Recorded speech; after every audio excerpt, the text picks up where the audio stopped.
What to do? What to do? What to do? What to do? Well, when I started off as an activist back in 2002, I never really thought that I'd find myself giving talks on parenting of all subjects, but here I am, and in recent years, I've come to realize that one of the most important things we can do is procreate and raise our children in a manner that's consistent with the philosophy of liberty, which is peace, non-aggression, mutual respect, communication, curiosity, not relying on central institutions, no arbitrary authority as well. And it's my belief that the current generation and existing generations, a large part of them, I don't have much hope for reforming the way that they think. And if we are to create a free society, I think it's going to come in raising a whole new generation of people to challenge the idea that we ought to even organize society with arbitrary coercion and hierarchy, and that we should teach children to reject the idea that it's okay to use force in order to encourage people to change their behavior. And of course, we believe that's wrong for government to use force in order to encourage people to change their behavior. So I think that principle should be applied to parenting as well. And if we can live in a more consistent manner, I do think we'll have a better shot at creating the ideal world that we all are yearning for. And then for those of you that do have children, obviously, I've thought deep and hard about how difficult it is to contemplate bringing a child into this world and having a child grow up through the same hardships and trouble that we've grown up. If anybody's been a victim of the police state, or just the idea that people are locked in cages, is hard for me. We took a 3-day, 2-night train ride up here. Thankfully, we had a sleeper cabin, but it was still pretty rough with our 20-month-old baby, Aliana, and our new 2-month-old, William Lysander. And it was difficult, and the reason why we took the train is because we don't want our children to think it's normal for there to be checkpoints and for people to get patted down and to go into radiation scanners. We want to raise our children to object to that idea, so it would send a really bad mixed message for us to go and subject ourselves to that in front of them. So as a result, we took the train, and I'm often worried about my children having to experience the same hardship that we are, so I think it's absolutely important that we don't only get active within our communities, but we also get active within our family, and we change the way that we interact with our children and with our significant others. So there's essentially a few themes that I want to touch on, and I'm going to try to do a free-flow conversation here. Got a few notes, and then I'd like to open it up for questions and discussion and have kind of a discourse here. But some of the points that I want to make are mainly that children are the reflection of their parents and their environment and their surrounding. So it's kind of difficult, especially for younger children, to place blame on them in any way, or even in many instances to place a value judgment of good or bad on their behavior. Because as they're growing up, sure, they do have free will, but they're a product of their environment, they're a product of the attitudes of their parents and the lessons that their parents teach and the way that they live their life. So I think if we want to change the behavior of our children, I actually don't even like using that language. If we want our children to live a more virtuous, happy, productive, fulfilled lifestyle, then we ought to look in the mirror if we believe our children are misbehaving or getting into trouble or doing something that they ought not to be doing, since they are the product of us and they are the product of their environment. If we want them to act in a different way, then we should start by taking a deep, hard look in the mirror and see if there's anything that we're doing in our lives to contribute to the way that they act or they behave. I also want to make the point that we ought to use curiosity and communication rather than coercion and condemnation when dealing with our children. And I'll explain some personal stories that illustrate why that's important to me. And then finally, I want to make the point that having children presents a wonderful opportunity for us to better ourselves, not only to try to better our world and have a great, loving, fulfilled, peaceful family, but also to better ourselves as human beings. And I'd like to discuss some examples of how I've learned to change my life as a result of having two wonderful children. I guess we can just start by, I'll start with a personal story that I think illustrates a whole lot. Kids are sponges. It's really funny to see how they mimic their parents' behavior. And again, it presents a wonderful opportunity for us to reflect upon the people that we are and consider changing our behavior. Early on with Aliana, probably when she was 12 months or so, I started noticing that she would mock me when I would have a stressed out sigh. So, something would happen, or I'd realize I got to do something else, or something would fall over, now there's more work, and I would go, dang it. I got it from my father, and he still does it to this day, and my nephew actually does it as well. And when the first time I heard Aliana do it, it really touched me, and I realized, wow, she's carrying on this negative trait that I picked up from my father. And I believe it's a negative trait because there's no use in stressing over senseless things and verbalizing it, because you put that energy out into the world, and your family and your children and those who surround you can certainly pick up on it. And my daughter did pick up on it. So I made the choice to do some positive reflection and think about why it is that I act that way. And I decided to cut that out of my routine. It was difficult because it's not like a voluntary thing that I choose to do. It was more like something that was kind of instinctual. And again, that was ingrained into me and programmed into me. So I stopped doing it, and sure enough, so did my daughter. Another thing is, this is something I'm currently working on right now, is whenever I'd be stressed out at a little bit higher level than the grunt, I'd say, God damn it. God damn it. If I drop something hits my leg, like if it's nighttime and I kick the coffee table, I'd yell out, God damn it. And again, that's what my father does. And that was ingrained in me and programmed into me. And when I saw my daughter start saying, God damn it, I thought, what a perfect opportunity to stop saying that, because as you can see, it's generational. It continues the cycle. So I'm going to make the choice to maybe slow down a little bit in my life and not be so stressed out all the time, not be so busy, so I'm not inclined to have a reaction whenever something happens that shouldn't cause that reaction. And in turn, I hope that my daughter will stop saying GD as well, because Lord knows if Grandma hears it, she probably won't appreciate that too much.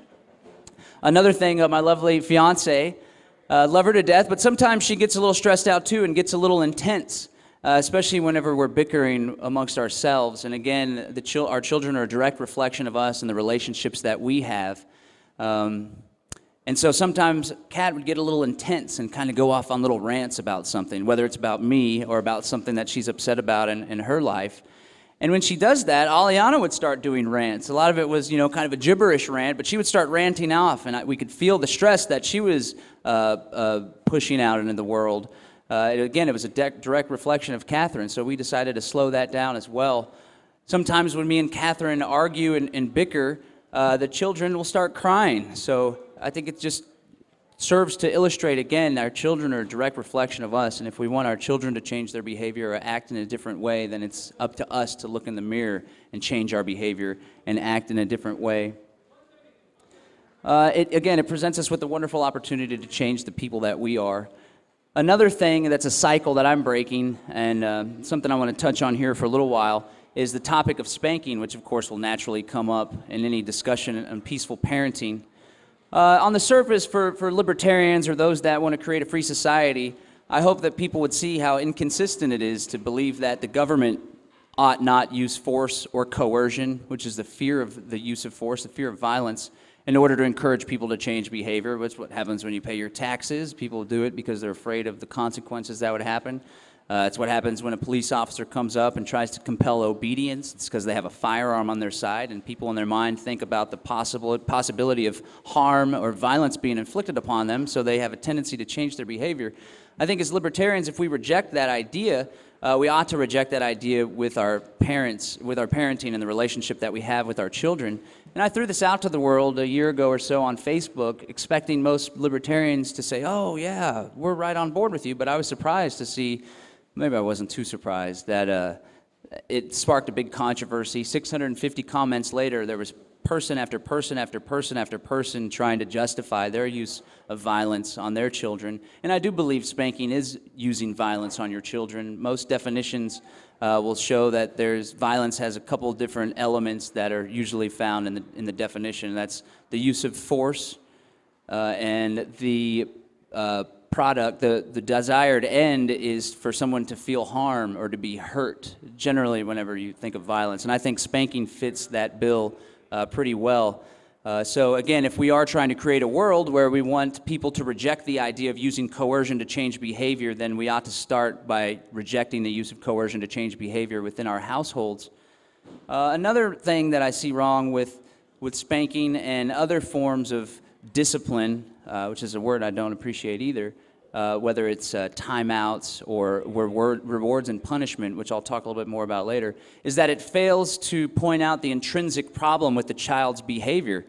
It's like it's skipping the real issue. It's failing to strike at the root. It's failing to do what I like to call curiosity and communication. We always need to remember to ask why. Why is our child acting out? Why are they being frustrated? Why are they throwing a fit? Rather than just saying, oh, they're throwing a fit and I don't appreciate the way they're acting, so I'm going to use coercion, fear, rewards and punishment, or time out in order to change their behavior. It's important to step back and take a look at why they might be acting that way. And a perfect example of that is with our daughter, Aliana. It's actually coming back a little bit now, but we were doing good with it for a while. Every once in a while, she hits Mama. She was biting at a younger age, too, which I think a lot of children go through. But we found her hitting Mama. And so, man, that was really difficult to deal with because obviously we're not going to hit her back. That's another thing. Parents, be sure you don't hit your child to teach them that hitting's wrong because they're smarter than most people think, and they'll certainly pick up on that and believe that it's disingenuous, and it'll probably put some hampers in the relationship that y'all are building. So Aliana would hit Mama, and instead of reacting and getting angry or trying to discipline her or punish her or put her in timeout or whatever, we decided to ask why. And we started to pick up on a pattern that Aliana would hit Mama when Dada was on his smartphone or when he was working and when he wasn't giving her the attention that she desired at the time. So we found that once we put the smartphone away and whenever I started committing more of my time and energy, giving it 100% rather than 75% in family mode, 25% dinking around on my phone, responding to emails, we saw that the hitting and the biting reduced dramatically, almost down to zero. Although she's been a little bit rough lately. I think it's because that I've been too busy, we've been too busy, and we're not able to give her exactly what it is that she needs at this particular time. So that's why I think it's important, again, to ask why, to take a step back, and not to say, what can I do in order to change this child's behavior so they'll fit the mold that I want them to fit, or so they'll act a certain way that's convenient for me, but to step back and say, why might it be that they're acting this way? When children throw quote-unquote fits, a lot of times it's because they're frustrated. And it's difficult for them to communicate exactly what it is that they're trying to get across. They need something, they can't communicate it. One thing that worked really well to help us communicate with our daughter is we did baby signs, which was absolutely phenomenal. And now she's doing like 8-sentence words. She's 20 months old. She communicates with us really well. We're really impressed and proud of how well she's doing with communication. I think in large part is because at a very early age, she was responding to us with signs, saying, change my diaper, I want more, I'm all done. And she was doing about 20 signs at a time. There's a lot of great resources and references online and websites, and there's books that you can get. And it may be difficult at first because they're not really reacting, but when they start throwing the signs back at you, it's really important. So what that allows, not only does it help with their communication skills and helping them to speak more clearly and proficiently at a younger age, but it also helps them to communicate their needs. So it's less of a guessing game with the parent, and they'll be less frustrated when they're seeing that they're able to communicate to their parents and their needs are being fulfilled rather than having a period of frustration. Because most of the time when kids are upset or when they're throwing a quote-unquote fit, and I say quote-unquote fit because I learn a lot from Dana Martin, who does radical unschooling, and I asked her, what do you do when your children throw a fit? And she rejected the idea of even using the concept of throwing a fit because she thought it was belittling. She said children don't throw fits, they just get frustrated, and they express frustration in certain ways.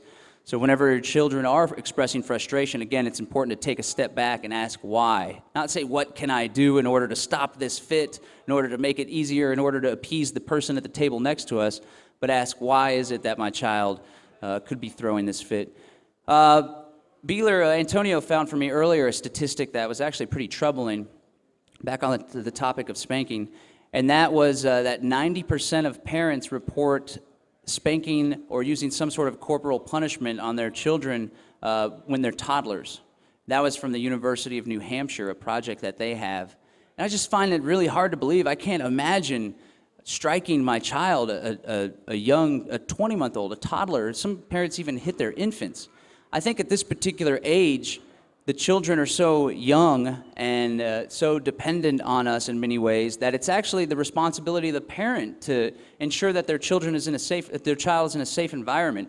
So of course people always hear, well, I don't spank for certain reasons, but I do spank when my child runs out into the street. That's what I always hear. Or when my kid just continuously reaches up for the hot stove. You got to spank them to teach them that it's wrong to do that. Well, first of all, it misses as I said before, the intrinsic reason why you don't run in the street, or the intrinsic reason why you don't touch the stove, and it tries to side skirt that by using fear and force and coercion and pain in order to do that. But also on that subject, if a child doesn't learn why it is a bad idea to be out in the street, and of course it's difficult to teach a young child these things, then they may not learn, they may not realize the problems with it, and maybe when the parents aren't around, they'll do it anyway because their only motivator to not run the street was that fear of spanking and coercion. But at this particular point, at this age, I interviewed Stefan Molyneux, who's a big advocate of peaceful parenting, and I said, well, what do you say to those parents who say we spank whenever our child runs into the street? He said, well, there's this new invention that you may have heard of. It's called a fence. It's a wonderful tool to prevent your children from running in the street. Another thing is just be in between your child and the street. If your child has a tendency to run to the street, don't let them in the front yard alone. Or if they're going to be in the front yard, position your chair closer to the street than the area that they play in. And if they don't go by there, if they start to go motion towards the street, be sure to put them back or tell them that it's not a good idea. Some parents, and the same thing with the kitchen. If your kid's going to reach up to the stove, then get a freaking baby gate and don't let them in the kitchen anymore. I know sometimes these things are easier said than done. Another thing that parents often say, well, we got to spank or we got to use some sort of punishment or corporal punishment or rewards and punishment or timeout system is whenever a child is throwing a fit, quote unquote, at a restaurant, or whenever they're just screaming at the top of their lungs, or whenever they're just being a real pain in the neck and they're distracting other people. Well, I personally think this came to mind from a comment that my dad had, because I posted on Facebook. I'll be giving this discussion here at PorcFest, and I'm about to share a personal story of how spanking affected me as an adult, being spanked as a child. And I posted, I intend to share this discussion and have people learn from it and talk about how spanking affected me as an adult. I get a call from my mom, a voicemail, Happy Mother's Day. A friend of mine called and said, you said something on Facebook about us spanking. Don't portray us as abusive. I feel like you may think we're being a bad parent because we've only talked about this once, me and my father, and I think it's important for closure for people that feel that spanking harmed them as children to discuss this with their parents. But my dad posted on the Facebook comment, and he said, you were actually a little bit less behaved than most children, and you were disciplined than less children. And then he says, and you have a son now, which I hear the sons are a little bit more unruly and rowdy. I'm yet to experience it. But he said, you have a son, you should wait till you pass judgment until he grows up a little bit more. And it got me thinking, like, there's nothing that my child could ever do that I would think, like, oh, snap, now I'm going to hit him, or now I'm going to use force, now I'm going to grab the belt. I can't think of anything that would cause me to do that. I've already made up my mind that I'm going to parent in this particular way. And it got me thinking how a lot of times I could see how parents, they use spanking or they use these tools like corporal punishment, times out, rewards, and punishments in order to mold the child to fit their needs, rather than seeing it as a partnership where we all need to mutually respect each other's needs. They say, well, I want to go out to eat with my wife, and if my kid's going to act up, then I'm going to take him into the bathroom or take him outside and use violence on them because they need to know that whenever we go out to eat, you need to act or behave a certain way. Well, sometimes when we go out to eat, Aliana gets upset and is frustrated, and sometimes she screams. So we just walk outside with her. And if there's a child that's so unruly to the point where a parent would be inclined to hit them when they go out, they go, oh, we can never go out. We're so frustrated. We can't take these kids out. We want to go out. I mean, maybe you shouldn't go to dinner with your child. Maybe, unfortunately, you can't have the privilege of going out to eat dinner. You've made the choice. Most instances, parents make the choice to bring children into the world. That's a grave responsibility. You now have a duty. They didn't choose to be entered into this world. Or maybe they did, depending on your metaphysical thought. But I think it's an extra layer of responsibility. This is something that Molyneux touches on as well, that we ought to take that into consideration, that we brought the child into this situation, so now we may have to change our lives a little bit. We may not be able to go out to eat as often as we wanted to. But certainly just ceasing the activity that's difficult to you is certainly a better idea than using physical violence against a child. A lot of times I hear people say, oh, well, I was spanked and I turned out just fine. I spanked my kid and he gets straight A's. Well, first of all, I often ask, well, have you done any self-reflection and have you explored any possible negative results of the spanking in your adult life? Is there anything that you could point to that may have been a result of the spanking, or your parents using violence, or someone that you would expect to be a caregiver, a nurturer, someone that should comfort you whenever they start striking fear into your eyes? And they say, no, everything's fine. But on the surface, when they reveal that they now hit their children, I can tell you what the negative outcome is that they're hitting children and they think it's okay. On the surface, that's a negative outcome. But a lot of times, if you do some psychoanalysis or some self-reflection, you will find that there are some negative aspects. And I think it's important to share that with one another so we can maybe get some people to realize some things that happened as a result of spanking, so that maybe they can reconsider using that as a tool to try to change their children's behavior. And recently, I did some self-reflection, and I learned of a negative effect that my spanking as a child had on my adult life.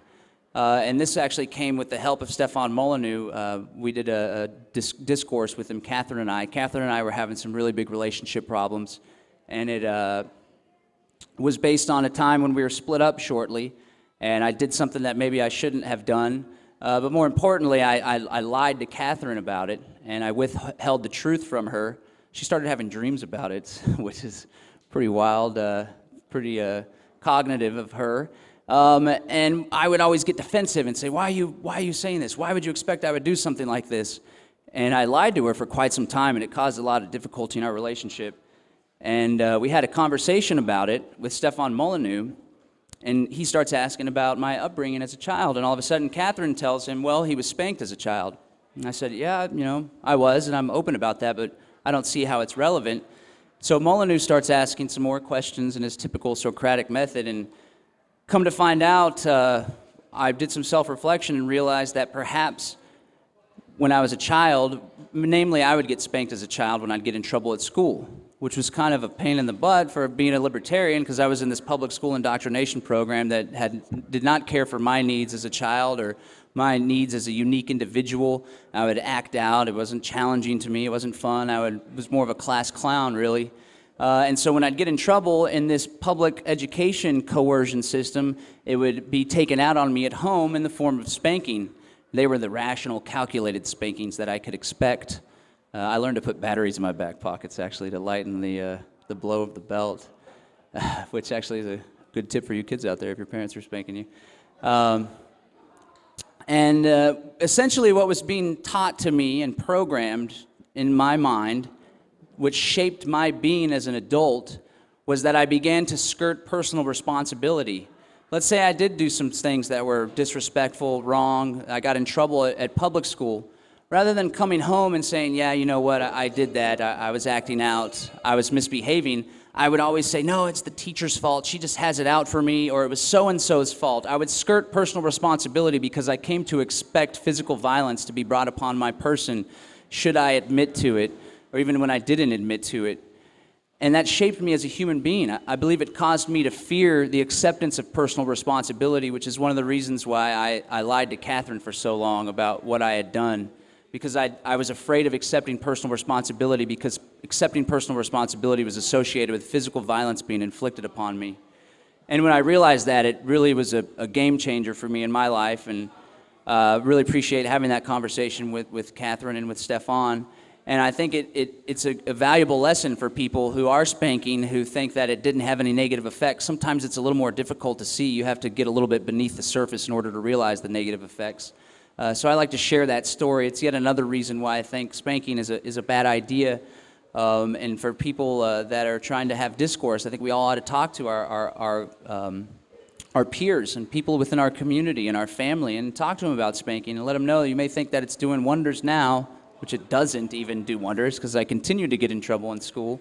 But there could be some negative consequences that you're imprinting in your child's mind. And many people are afraid to self-reflect. It's difficult. It's probably the most difficult thing to do, to take a look in the mirror and find fault within yourself and work to change that fault.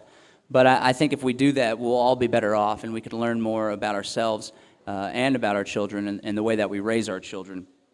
So I like to share that story as a demonstration of some of the negative effects that may not be so present or apparent for people that think that spanking is okay, and I turned out okay.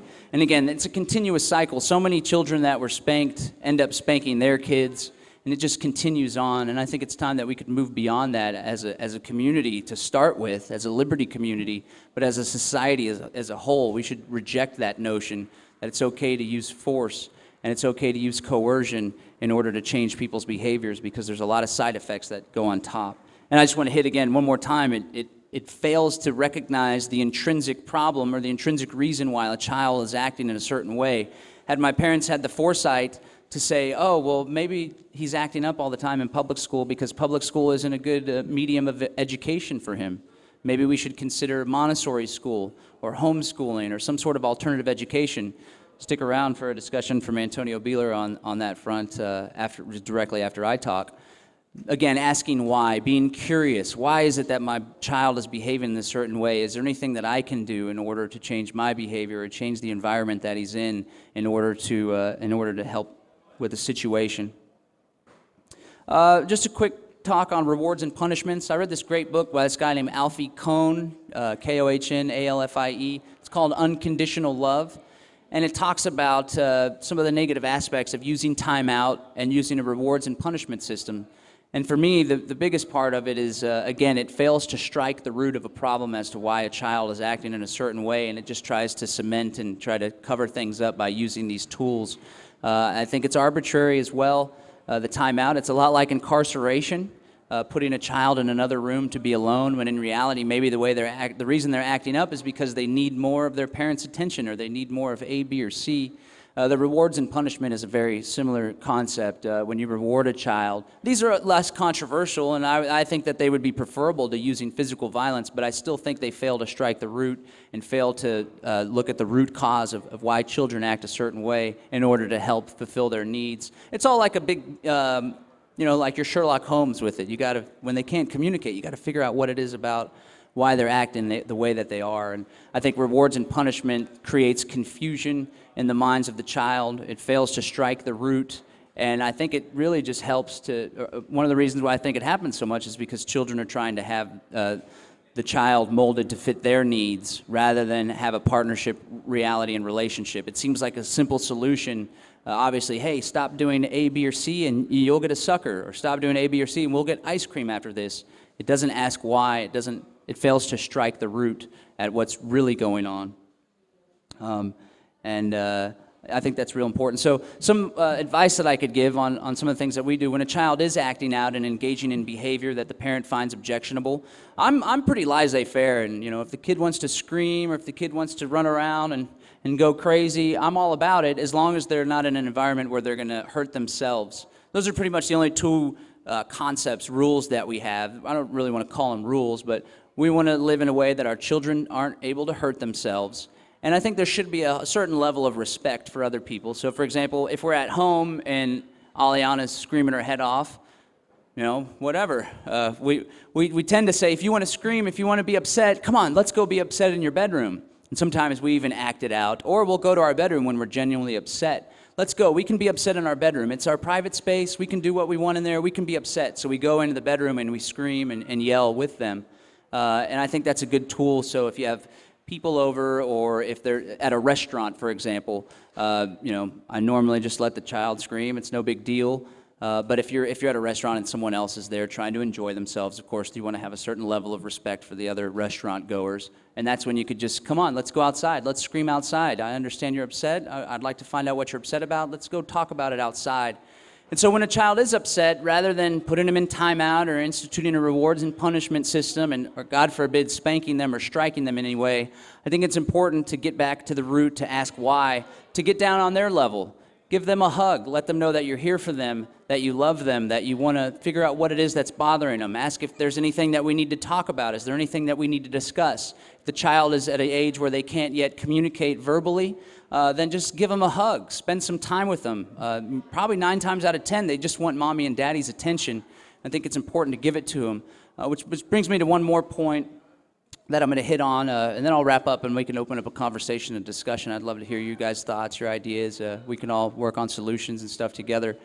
That's if you're going to have children, and this is something that I need to look in the mirror, and I feel somewhat hypocritical saying this because I am such a busy person. But if you do make the decision, or you don't make the decision to have children, I think it's important that we begin to change our lives, and we slow down, and we shift the focus of our lives and our energy. And right now, I have too much of my focus in my work as the executive director of the Center for Natural Living. I do Rise Up Radio Show, the Liberty Beat. I'm just so busy. I've taken on multiple projects at the same time, and I think it's having a negative effect on my family life. So I think when we do have kids, we're taking on a massive responsibility, and there is going to be a time when they're able to go live on their own. But for the time being, especially when they're extremely young, it's important that we consider changing our lifestyle choices, changing what we do daily, so we're not so stressed out, so we're not thinking about work when we should be giving our kids 110% of our attention. And one thing that I can help bring that about, which is very difficult, and me and Kat are trying to shift the way that we live. We're trying to shift the culture of community in our area. Back in the day, there used to be multiple generations living on the same property, so the grandparents could help with the children when the parents are out tending the fields or when they're out working. Then when the grandparents, 20 years down the road, the grandparents are getting a little older, turning into infants of their own, wetting themselves and getting nice and droopy skinned. The children are now 5, 10, 15 years old, and they can take care of the grandparents, and everyone can live as a unit, as a community. Likewise, it doesn't have to be a family unit. It could be friends. Friends are family as well when there's love. I think if we work together to build more community, to shift the way that we live, not this way that we live where everything is sectioned off and where people are over here and some families don't even live in the same city, but if we can all come together and we can have multiple people that are part of the same community, part of the same family, living on the same property or living within the same general vicinity and helping one another, it'll certainly serve to alleviate the stress and difficulties that do come with having children and trying to live a somewhat normal life and continuing on some of your activities. And I think it may take time and it may be difficult for us, for this generation, but I think we can transition back to that, and we ought to transition back to that, and we ought to do everything in our power to build more community and to live in a way that will allow us to have the help that we need. I just want to thank Tracy Ward, and sorry, I'm getting a little emotional, and her 2 daughters, because they've really helped Catherine and I. They've really helped Catherine and I to benefit our lives and help raise our children. So thanks, Tracy. She's busy working back there. And thank you, Claire, and thank you, Madison. It's just an example of 2 families coming together and helping one another and benefiting one another in a way that the families wouldn't be able to do if they were just alone, if it was just one family. So I think that's ultimately the path that can help make everything that I've talked about, which is really difficult. Raising children is the most difficult thing that I've ever done in my life by far. But I think when we can come together as a community and unite families, it'll make it a lot easier to do just that. So to recap some of the themes that I discussed, parenting presents a wonderful opportunity for us to look in the mirror, reflect on the people that we are. Didn't think I'd be crying during a parenting discussion either 10 years ago.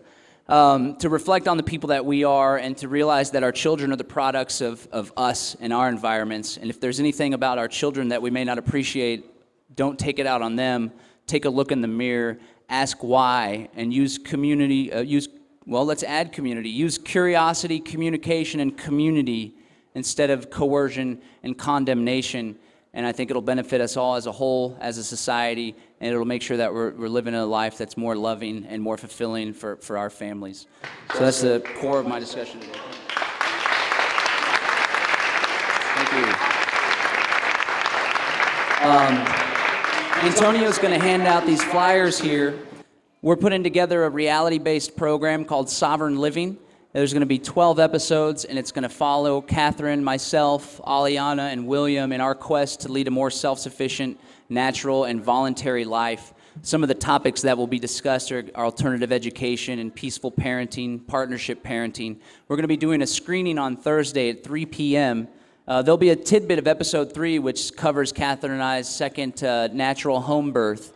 So I'm going to invite everybody out on Thursday at 3 p.m. to come check out the show that we're doing.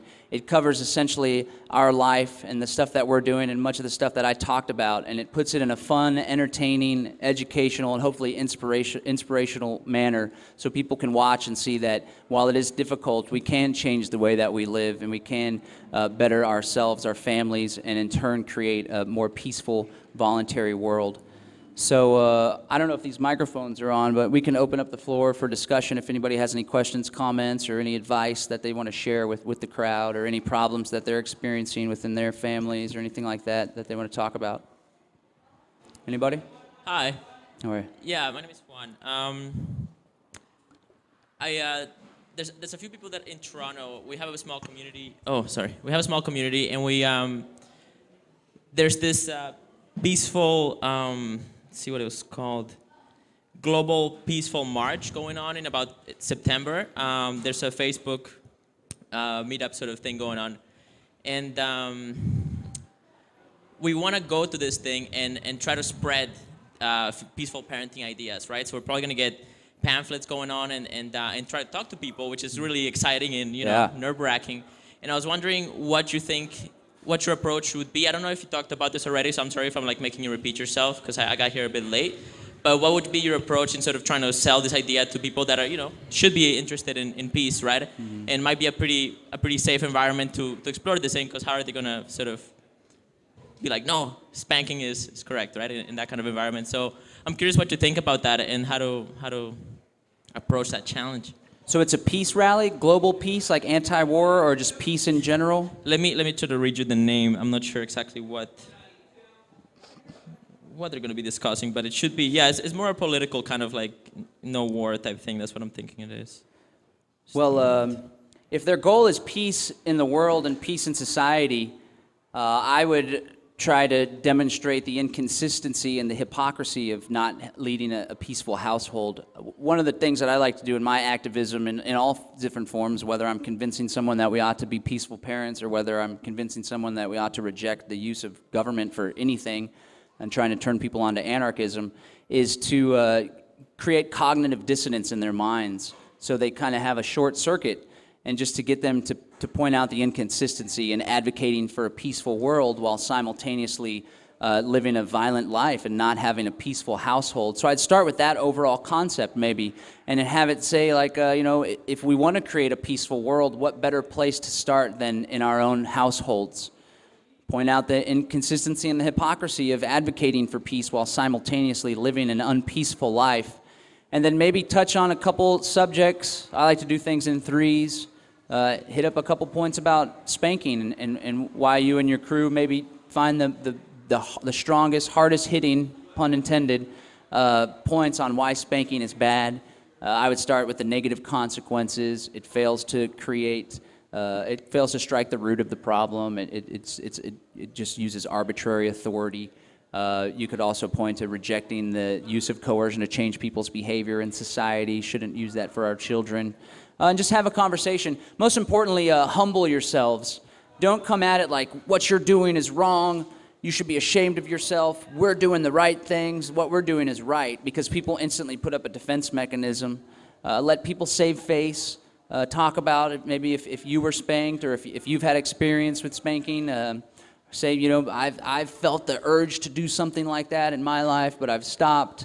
I think those are all things that'll help a whole lot. A quick side story on that note, I put up an ad on this radio station that we broadcast the Liberty Beat on in Austin for SovereignLiving.tv. It was part of the Liberty Beat. And it said Sovereign Living. The Liberty Beat is sponsored by SovereignLiving.tv, exploring agorism, peaceful communities, nonviolent parenting. And somebody called and complained and said, nonviolent parenting? What are they trying to imply, that I'm violent because I spank? So I would avoid anything that might arise some sort of defense mechanism in your language and the stuff that you do. Come to them humbly, come to them as an equal, saying, hey, we're exploring these ideas. We think it has immense benefits to create a more peaceful world. What are your thoughts on these ideas? Have you ever considered A, B, or C? Just come to them in don't have statements that are bold and spanking is bad, here's why, but have statements that invoke curiosity and that don't arouse defense mechanisms. And then you'll be able to have a conversation on a more objective playing field rather than them thinking that you're attacking their parenting, because a lot of people do not appreciate it one bit when they think that you're telling them how to raise their kids. Which can be intrusive, and nobody wants to come in and say, you need to do this, you need to change that. I think it's important to ask questions, and if you're trying to force your viewpoint upon someone, they're not going to, that also fails to strike the root. But using the Socratic method and getting them to realize the negative implications of some of their actions themselves will really genuinely create an environment where they can fulfill that ideal rather than you forcing it upon them. Let it become their idea rather than an idea that you impressed upon them. Yes. I just attended a wedding, and I know this couple's intending to have children soon. I'm sorry. I just attended a wedding, and I know this couple is planning on having children soon. What are your favorite resources to give to new people to this idea? Friends, family. There's always books to read. I'll point out some books that I've come across, but I think nothing beats family and community coming together and talking and helping one another. I would just ask them to always remain curious. Just like quick points, be curious. Don't try to force your views upon your child. Learn from your child. I've learned so much more from my child, probably more than they've learned from me about myself and about the world. There's a great book, Alfie Kohn, Unconditional Love, or Unconditional Parenting, I think it might be. There's a wonderful resource. Her name's Dana Martin. She does radical unschooling, and she wrote a book about radical unschooling. Some people find it to be extreme. I think it's pretty spot on in most aspects. But yeah, I would say rather than pointing out books and resources to give them, I would just go talk to them or find other parents to go talk to them and let them know, you're about to embark on the most difficult journey of your life. It's also the most rewarding and fulfilling, but it's difficult. And do you have children? Find some other parents that you look up to and that you think model the behavior that parents ought to model, and try to hook them up. Go out for coffee, have discussion.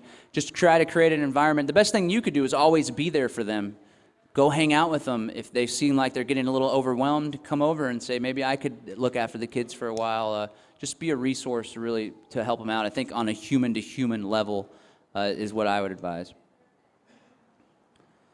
Anybody else have anything? So it's clear that you don't want to use violence on your children, and you want to protect them from that. But there are other people in society who will subject your child to violence, such as peers, teachers, members of their church, perhaps, coaches. So how do you live a life of peaceful parenting when you have other people out there who are exhibiting the wrong actions or violent actions towards your child? Sure. That brings up a good question with the interaction with your child, too, because sometimes Aliana would hit me, and I thought, maybe I'll use a Gandhi method here. I'm just going to let her hit me. And she really popped me pretty good, actually, and I don't think it changed her mind. Sometimes people, when a child hits them, I know this is kind of a side note on what your question is, they try to overreact and say, oh, my God, you hurt me, start crying. I think that's disingenuous, and it causes fear in the child's mind. I tried that as a strategy once. Maybe when she hits me, I'll just really overreact and make it seem like it was a terrible thing for her to do that. But looking back, I think that's probably not the most genuine thing to do. Creates unnecessary fear in their minds. They begin to feel genuinely bad, like they hurt you on a certain level. That being said, if a child, obviously an infant or a toddler isn't genuinely going to hurt you, and you have the ability to separate yourself from them if they are trying to come at you and attack you. If an older kid is genuinely coming at a parent and hurting them and trying to fight them, which sometimes happens, it's my belief that if you raise the child in a way where you're genuinely curious and you have that communication going the whole way, there won't be the resentment or the outburst to where it could get to a point like that. But I think it's still virtuous and the thing to do to prevent your child from hitting you by pushing them away and physically preventing them from harming you. I don't think a retribution or reacting by hitting them back would be a good idea, but certainly prevent them from using force upon you by using force in a manner to prevent harm on yourself is totally acceptable. When it comes to the rest of society, somebody posted this on the Facebook discussion that was going on for my post about this particular discussion. They said Tai Chi is a wonderful tool. Teach your children tools to defend themselves. Tai Chi is a martial art that's mainly defensive in nature. It takes your attacker's energy and shifts it away from you in a manner that you're not actually striking them, although if you need to save yourself, of course, striking is useful. That's where the kung fu aspect comes in. But I would teach children that it's okay to defend yourself. It's okay to use force and violence in order to do so. And if it's a major concern, then I would recommend helping the children out by providing tools or resources, teaching a son how to defend himself, a daughter how to defend themselves, enroll them in Tai Chi. Our roommate, thankfully, is a Tai Chi instructor, which is why I'm pointing to that one. And then also do what you can. And of course, this is impossible to do in every situation, but don't allow them to be around negative actors that would inflict harm upon them. If they're at an age where they are vulnerable to attack and incapable of defending themselves, then I would do what you can to prevent them from being put in a situation like that. Biggest thing you could do is don't put them in public school where they're around anybody, any willy-nilly child whose maybe parents beat the hell out of them and they're inclined to beat the hell out of other children. I believe that's where most bullies come from. But just do your best to keep them out of an environment where that takes place. And if that is a possibility, I think it's certainly a good idea to teach children to defend themselves. And I think if you are to use a medium of defense, Tai Chi is a wonderful type of martial art. So is Aikido, karate, which is all about taking the attacker's energy, reflecting it in a way. It's kind of a martial arts that's consistent with NAP, in my opinion. Anybody? Yes. How are you? Yeah. What's your best advice to give to someone who might be new to the principles of non-aggression and they've risen a child in that environment who was also raised up in that environment, who's seeking to explore the non-aggression way to raise their child? What's your best advice to give to them to approach that method? Because there will be probably a period of transition where there will be new behaviors and the child rebelling even more, or even you kind of get what I mean, right? Sure. Yeah.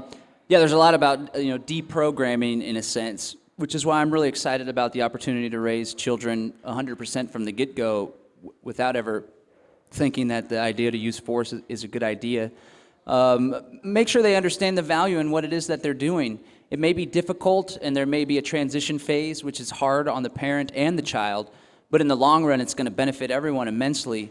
And I think a lot of children rebel as teenagers, myself included, because their parents were rough on them or created harm in their lives when they were children growing up. So there's that period. Sometimes it's a year, sometimes it's 5, sometimes it's 15. But it's important to know the value in what it is, even though it may be difficult to go through that. I would encourage them to relax, really, just to take a step back, to slow down, to understand that things may be difficult. But if there isn't a genuine harm that's coming out as a result of it, if there isn't a threat to their safety as a child, then just go with it, laissez-faire. And it's going to be difficult. And again, that's where community and family comes into play to help one another to get through those difficult times. So I guess my advice would be to encourage them to realize the benefit of doing what it is that they're doing, to have them understand the reasons why so they feel fully committed in that choice. And then when it comes to the transition phase and transition period, to just understand that it is going to be difficult, to be laissez-faire with it, to understand that what they're doing is worthwhile, and while it may be difficult, as long as the kid isn't harming themselves or harming the parents or harming their peers or their surroundings, then just roll with it. That's what I would say. Yeah. Oh, cutting out. Test, there we are. NSA censoring it. Yeah, just responding to what you just said there, very much my understanding of nonviolent communication is starting with yourself. Yeah. To be nonviolent and forgiving of your, faults, things that you want to change from before, and start from now moving ahead and a new course of action you've decided for yourself, and encouraging that also with your children. Oh, this happened? Yeah, okay. Now what do we do from here? Yeah, right? For sure. Yeah, I agree. It's all about self-reflection. There's sweet Aliana and Bill right there, and Kat. Hey, Ollie. Does anybody have any other questions, comments, remarks, advice, rebuttals, peace and freedom, prosperity, happiness, joy, love? All that sounds good. No, Take it all. I just would say, you know, like you were saying earlier, there's a lot of things you said that are really good, but libertarians breed. I like that because seriously, I mean, you know, but go into it with open eyes. That, like you said, I mean, I'd rather you not breed if you're not going to be responsible for it. But you know, if you are, it really is rewarding. I've got twin 4-year-olds, and we can talk sometime. Girls, so 2 girls, but cool. It really does teach you a lot. And I guess just a couple of things I would say, just not really adding anything. That you've said a lot of great stuff, but you know, to love them, I think. That's one of the biggest things I try to always make sure they know is that they're loved, and trying to give them as much responsibility as you reasonably can as age progresses. And obviously, people could split finer hairs on what is, you know, the level that they can do. But I mean, kids are a lot more resilient and a lot more able to do more than we probably give them credit for in process. You know, and trying to kind of find that niche as they're going really helps. Yeah, you know, it's all about at balance. least I feel like that, and you know, I've gotten them to 4, so nice. Anyway, for sure. But no, thank you. Yeah, thank you. Yeah, it's all about balance with all sorts of different aspects, with responsibility and safety, and how much you hold them close and don't let them out in the world at particular ages, and how much you do give them the responsibility and the ability to do wrong and learn. The experience is the greatest teacher, and you know, if there's something that the child will do that maybe it'll hurt a tiny bit, sometimes it's okay for them to experience that because they'll learn it. It's certainly more preferable for them to learn the intrinsic reason why you ought not to do something rather than try to have some arbitrary reason put upon them through rewards, punishment, times out. Hey, Ollie. This is Ollie. We'll see how easy it is to do a speech with she's totally going to be no stage fright whatsoever. She's been brought up in front of crowds for quite some time. What is that? What is it? You ate it all? You're sticky. Another thing that's a good bit of advice that I got from Dana Martin that I meant to include earlier is the idea that don't expect the children to act a different way.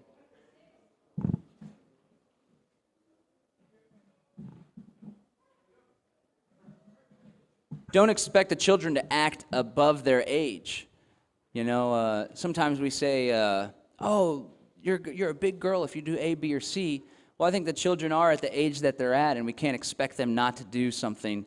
Another thing is when children get upset or throw fits when they're hungry, don't be upset. I get upset and pretty aggravated and grouchy. You can ask Kat whenever I'm hungry. And I understand that, and I'm able to communicate that. Imagine a child that may not be able to express themselves or express what they're experiencing at that particular time when they're hungry. So I think it's important not to expect too much out of our children to the point where it causes stress in our lives, because they'll be able to pick up on that as well, just to go with the flow. Another bit of advice that I got, I think Kat got this one from somewhere. It's don't live your life or have a house or an environment, because their house is like their castle. It's their comfortable area.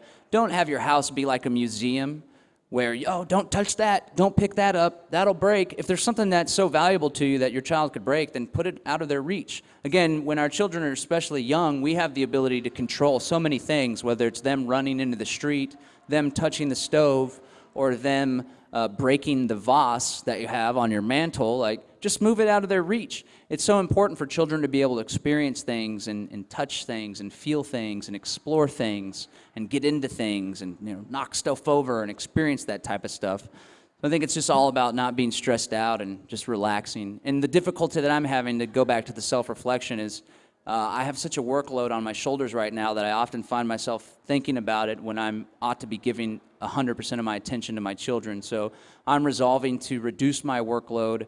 I wake up every day at 6 a.m. to prep for my radio show, so I'm trying to stop my workday at 3 p.m. 3 p.m. rolls around, I'm done with work. No more.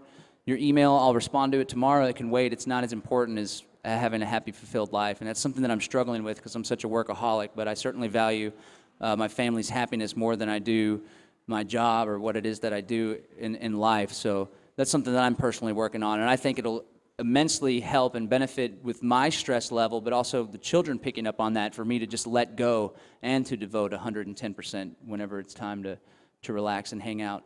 There's a couple more resources. Anybody familiar with The Voluntarist, the magazine that was printed out? I think it ended in the 90s. They have a bunch of articles about homeschooling and parenting that are really worthwhile checking out. There's a resource, it's called Homeschooling, A Hope for America. and it's a book that's a collection of short essays that were put out in the Voluntarius by Carl Watner. So I definitely recommend that. I learned a whole lot from that. And then there's another book, I can't recall the title right now, but it goes over a bunch of different things in that same vein of peaceful parenting, alternative education, and letting go and living stress-free. Does anybody have any other questions, comments, thoughts? Yes, sir. As you and your wife had this transition into peaceful parenting, you must have had disagreements, and if you did, how did you overcome those? Well, that's a good question. Well, thankfully, we started off with peaceful parenting because we were libertarians before we had the children. It's actually the Department of Homeland Security brought us together. We were both fighting fusion centers, her in Kansas City, me in Austin. So thank you, Janet Napolitano, and everybody that made that possible. I don't think we've had too many disagreements with our parenting approach.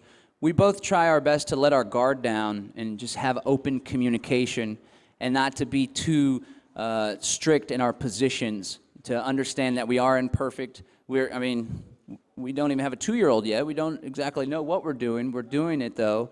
And to not be so hard on your position, just to have open, loving communication, to discuss the merits of something, to not get stuck in a position like, oh, well, that's my position, now I have ownership in this position, and I'm going to stand by this position no matter what, because for me to give up this position makes me feel like less of a person. Reject that entirely, do the opposite, let your guards down, and let it be about the needs of the children, not the needs of someone's ego or someone's position to stick in it. And just open communication, open discourse is what I would recommend. And again, that's a lot easier said than done. One thing that we don't do, but we could, is regular once a week, we're going to have a family meeting, Saturday from 2 to 4 p.m. where we can discuss things from the previous week that we had a problem with. Kat, we should do that. She's going to say, well, stop working and we'll have time to do that. That's what I would recommend. Just both partners putting their guard down and understanding that a discussion on any topic that they may disagree with will only serve to better their relationship with their child. I think that might help a lot. I guess maybe we got time for one more question? No? Anybody? Yes. What's really great also, time for you and your wife. Yes, yourselves. Indeed. Date night. Date night. Date night. Yes, gotta have Grandma. it. Hey, because the closer you are as far as being on the same page, the kids pick up on that too. Yeah, for sure. And time they definitely to do.